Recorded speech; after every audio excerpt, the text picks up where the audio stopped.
पूर्णिमा उनकी बहुत बहुत बधाई हो। बाबा कुबेर भंडारी आप सबको स्वस्थ रखे। मेरा निवेदन है, अगर तुम्हारे घर में अशांति ज्यादा होती है, क्लेश बड़ा ज्यादा होता है, आप पूर्णिमा का व्रत करें ना करें, पर पूर्णिमा को खीर प्रसाद घर में अवश्य बना के घर में हर महीने की पूर्णिमा को खीर बनती हो। ध्यान दीजिएगा, बहुत सुंदर संवाद चल रहा है, बहुत ध्यान देने वाली बात है। प्रत्येक महीने की पूर्णिमा को जिसके घर में दूध की सामग्री बनती हो, दूध की सामग्री तैयार होती हो, खीर प्रसाद तैयार होता हो, उसके घर में कभी क्लेश नहीं हो सकता। चाहे सास बहू एक दूसरे के सामने वो कहे ना, वो सांप और नेवले की लड़ाई क्यों ना, फिर भी शांति हो जाती है। पर प्रत्येक महीने की पूर्णिमा होना चाहिए। ये नहीं कि तुमने एक महीने की पूर्णिमा पे बना लिया और दूसरे महीने की पूर्णिमा को गायब कर दिया। फिर किसी ने कह दिया आज चूरमा तो बन रहा है, दाल बाटी तो बन रही है चूरमे के साथ में, लड्डू बन रहे हैं, तो काहे को खीर बना रही हो? तो तुमने अब वो खीर प्रसाद प्रत्येक महीने में एक बार ऐसा नियम बना लो, अपने दीवार पे लिख लो कि पूर्णिमा है और पूर्णिमा के दिन घर में खीर बनना ही है। केवल शरद पूर्णिमा अकेली पे नहीं हो, 12 महीने की पूर्णिमा करके देखने में क्या जा रहा है? देख लो बना के। नहीं तो ना तो सियोर वाला महाराज तुम्हारे यहाँ खाने आ रहा है, नहीं तो खीर तो अपने घर में ही है। कोई महाराज तो नहीं आएगा खाने के लिए कि सियोर वाला महाराज को तुम खीर का डब्बा पहुँचा दो कि हर महीने की पूर्णिमा को तुम्हें ही खाना है, तुम्हें ही बनाना है। इतनी सी बना लो, पर बनाओ, देखो कि घर में शांति होती कि नहीं होती। बनाकर जाने में क्या जा रहा है? नहीं तो खीर तो है ही सरी, अगर शांति नहीं हुई तो खीर तो है, खा ही लेंगे। पर बना के देखने में कुछ जा रहा है क्या? बनाओ।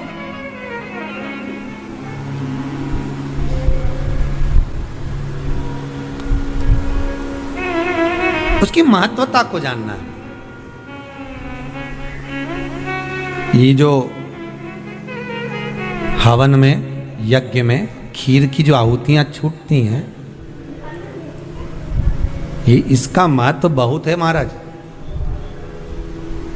आप समझें ना समझें वो आपकी जगह पर आपके यहाँ जब विद्वान ब्राह्मण, कोई विद्वान ब्राह्मण आपके यहाँ जब यज्ञ कराने आए, हवन कराने आए, वास्तु पूजन कराने आए, जब माता रानी का हवन किसी भी रूप का यज्ञ कराने के लिए आए और वो खीर की आहुतियां जब छुड़वाए, तो आप पूछना कि खीर की आहुति का फल कितना, प्रताप फल कितना। पूरे यज्ञ में वो खीर की आहुतियां लक्ष्मी के लिए जो दी जाती है, वो लक्ष्मी की वृद्धि कर देती है।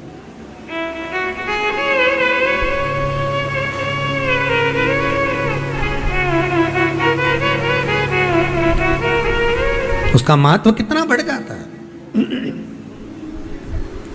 उसका महत्व कितना प्रबल हो जाता है। खीर क्या होती है? बनाइए। पूर्णिमा के व्रत का महत्व चंद्र से, और जिसके यहाँ क्लेश हो, कोई व्यक्ति मीठा बोलकर आपसे स्नेहवश, प्रेम बढ़ाकर, स्नेह बढ़ाकर, आपसे प्रेम वात्सल्यता करुणा स्नेह बढ़ाकर जब आपसे कुछ धन लेकर चले गया हो और अब आप उससे मांग रहे हो, आप उससे लेना चाहते हो और फोन कर रहे हो, मिलने जा रहे हो कि मेरा पैसा दे दे भैया, और वो प्रेम खत्म कर चुका है, स्नेह खत्म कर चुका है, धन नहीं दे रहा, वहां पर भी ये पूर्णिमा का व्रत काम करता है।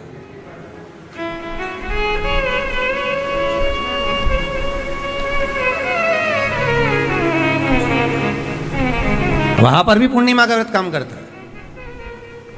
कहा व्रत करने वाला व्यक्ति जो पूर्णिमा का व्रत करता है, चावल का, अक्षत का, श्वेत वस्त्र में, सफेद कपड़े में अक्षत रखकर, जो जिससे धन लेना है प्रेम वश लेकर गया है, स्नेह वश लेकर गया है और नहीं दे रहा है, उसका स्मरण कर कर ब्राह्मण देव को दे देने पर भी महाराज चंद्र की दशा सुधर कर लक्ष्मी का भाव वापिस प्राप्त हो जाता है, पुनः वापिस।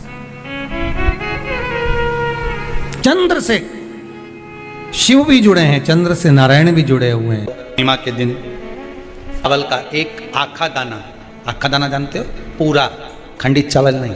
कितना चावल? एक दाना चावल का शंकर भगवान के शिवलिंग पर समर्पित करिए। एक बेलपत्र जिसका डंडी का मुख अपनी ओर हो, जहाँ से चावल चढ़ाया है उस चावल के ऊपर अपनी कामना कर कर रख दीजिए और चंद्रमौली भगवान का स्मरण करिए। कौन से भगवान? शंकर भगवान का सर्वश्रेष्ठ सुंदर नाम है चंद्रमौली। चंद्रमौली भगवान का स्मरण करिए, अपनी कामना कर कर बेलपत्र समर्पित कर कर शिव जी पर एक लोटा पानी, एक जल पात्र समर्पित करो, कलश से जल चढ़ा दीजिए, नयनों में वो जल लगाकर अपनी कामना कर कर वापिस घर को आइए। आएगी जो कामना करी है मेरा चंद्रमौली भोलेनाथ उसे पूर्ण कर ही देगा। पूर्णिमा के दिन आप शाम को प्रदोष काल के समय लोटा पानी, उसमें 5 बेलपत्र रखकर, एक कमलगट्टा डालकर भगवान चंद्रेश्वर महादेव के नाम से भगवान शंकर को चढ़ा दीजिए। आपकी जो कामना हो वो कामना कर कर चढ़ाएं, विनती करें चंद्रेश्वर महादेव को और निवेदन करें कि हमारा ये कार्य सफल हो। एक महीने की पूर्णिमा को जिसके घर में दूध की सामग्री बनती हो, दूध की सामग्री तैयार होती हो, खीर प्रसाद तैयार होता हो, उसके घर में कभी क्लेश नहीं हो सकता। 4 तिथियां भारत की भूमि पर ऐसी वर्णित है जिन तिथियों में भी गंगा का जल हम शिव को अगर एक बूंद भी समर्पित कर रहे हैं, गंगा का जल मात्र एक आधी चम्मच भी, आचमन जितना भी अगर हम शिव को समर्पित कर रहे हैं तो उसका सुख आनंदित है। जैसे पंचमी तिथि, नवमी तिथि, दशमी तिथि, एकादशी, प्रदोष, पूर्णिमा, अमावस्या, ये तिथियां हमारे यहाँ जो दी गई हैं, इन तिथियों में अगर हम गंगा का मात्र थोड़ा सा जल भी अगर जल के पात्र में डालकर गंगा जी का जल थोड़ा सा भी शिव के पास लेकर जा रहे हैं तो ये एक भाव अपने भीतर होना चाहिए कि आप केवल गंगा का जल साधारण शिव मंदिर में समर्पित नहीं कर रहे हो, आप गंगा का जल भले अपने घर से लेकर जा रहे हो और थोड़ा सा भी जल ले जाकर अगर शिव को समर्पित कर रहे हो तो तुम्हारे भीतर ये भाव होना चाहिए कि मैं गंगोत्री से जल भरकर सीधे रामेश्वर में ले जाकर गंगा के जल को समर्पित कर रही हूँ। आप शिव को समर्पित कर रहे हैं, ये आपके भीतर एक भाव उत्पन्न होना चाहिए। सभी को सुंदर पूर्णिमा की बहुत बहुत बधाई हो। बाबा विश्वनाथ की कृपा आप पर सदा बनी रहे। आ गया पूर्णिमा की रात्रि, बड़े से बड़ी बीमारियां, बड़े से बड़े रोग, बड़े से बड़े बड़े कष्ट इस पूर्णिमा की रात्रि को छूट जाते हैं। दमे की बीमारी, श्वास की बीमारी, अनिद्रा की बीमारी, रात्रि को जगना, ये सारी बीमारियां पूर्णिमा की रात्रि को अगर व्यक्ति अपने जीवन को सुखमय बनाए, अपने जीवन को आनंदमय बनाए तो सब छूट सकते। पूर्णिमा की रात्रि को पीपल के पत्ते 5 लेकर उसके ऊपर खीर डालकर रात्रि को खा लेने से महाराज दमे की बीमारी, श्वास की बीमारी रुक जाती है, वो बीमारी बढ़ती नहीं है, उससे कष्ट नहीं होता। जिन बच्चों के नेत्र कमजोर होते हैं, रोशनी कमजोर होती है, पूर्णिमा के दिन रात्रि को 12 बजे भगवान चंद्रदेव का दर्शन कराइए। 5 से 7 मिनट तक नयन मिलाए चंद्रदेव के साथ और बाद में एक पीपल के पत्ते पर खीर जो चंद्र के नीचे रखी हुई है उसी खीर को चटा दीजिए। फिर चंद्र का दर्शन कराओ, फिर खीर को चटा दीजिए। महाराज नयन की ज्योति बढ़ती है, नींद नहीं आती तो निंद्रा देवी प्रवेश करती है, निंद्रा अच्छी आती है, आनंदित होता है। महाराज जिस व्यक्ति के शरीर में गांठ पड़ जाती हो, शरीर काला पड़ जाता हो, चट्टे पड़ जाते हो या दांत खाज खुजली हो जाता हो, उसके लिए भी पूर्णिमा की रात्रि को 12 बजे महाराज भगवान चंद्रदेव के लिए 21 दिए जलाए जाते हैं।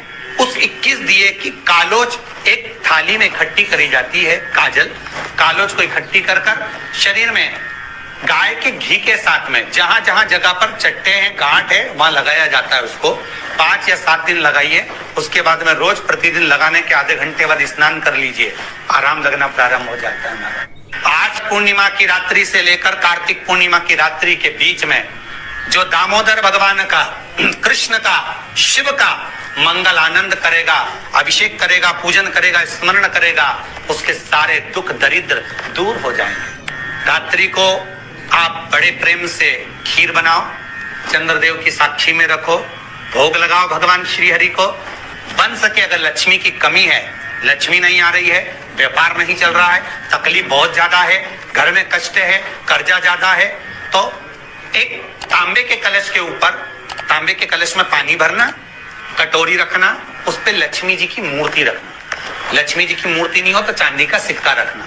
उसके सम्मुख में आप 31 दीपक 31 दीपक घी के लंबी बाती के जला देना। महाराज एक एक कमल गट्टा उस 31 दिए के अंदर डाल देना और लक्ष्मी जी का पूजन करना, लक्ष्मी जी का स्मरण करना, खीर का भोग लगाना, पान के पत्ते पर खीर रखना, 5 पत्ते पर खीर का भोग लगाना और माता लक्ष्मी से विनती करना। सुबेरे 4 बजे तक वो रखे रहने देना, सुबह 4 बजे वो उठाना, लक्ष्मी को वापिस तिजोरी में या सिक्का हो तो उसको अलमारी में रख देना। जो खीर बनी है वो प्रसाद के रूप में सुबह 8 बजे, 10 बजे, 9 बजे जब खाना हो प्रेम से पाना। माता जो दिए लगाए हैं वो ठंडे हो गए होंगे, उनको रखे रहने देना, बाद में काम आते रहेंगे, या दिए विसर्जन करना हो तो आपकी मर्जी है। पर वो मट्टी के दिए लगेंगे, आटे के दिए नहीं लगेंगे, मट्टी के दीप लगाना है आपको। 31 घी के दिए लगाना है। लक्ष्मी जी का पूजन करो, कंकु, चावल, हल्दी, मोली से सब तरह से। पूर्णिमा की रात्रि को सुख मिलेगा, आनंद मिलेगा, लक्ष्मी की वृद्धि होगी, कार्य सिद्धि होगी। दूसरा क्रम, पूर्णिमा के दिन आप शाम को प्रदोष काल के समय 4:30 बजे से 6 बजे के बीच में 1 लोटा पानी, उसमें 5 बेलपत्र रखकर, 1 कमल गट्टा डालकर भगवान चंद्रेश्वर महादेव के नाम से भगवान शंकर को चढ़ा दीजिए। आपकी जो कामना हो वो कामना कर चढ़ा, विनती करें चंद्रेश्वर महादेव को और निवेदन करें कि हमारा ये कार्य सफल हो। केवल पूर्णिमा के दिन चढ़ाइए, कार्तिक पूर्णिमा तक क्या फल मिलता है हमको जरूर बताइए। भी पूर्णिमा की रात्रि को और कार्तिक पूर्णिमा की रात्रि को गर्भवती नारी अपनी नाभि पर यदि चंद्र की दृष्टि पड़वा लेती है तो बच्चा विकलांग पैदा नहीं होता है। गर्भ से जो बालक होगा श्रेष्ठ होगा, विद्वान होगा, चतुर होगा, पढ़ने में होशियार होगा, क्योंकि ये चंद्र की किरणें जब समुद्र में उछाल ला सकती हैं तो आपके जीवन में भी तरक्की ला सकती है, उछाल ला सकती है। यदि काया का रोग हो गया, मान लो शरीर कहीं से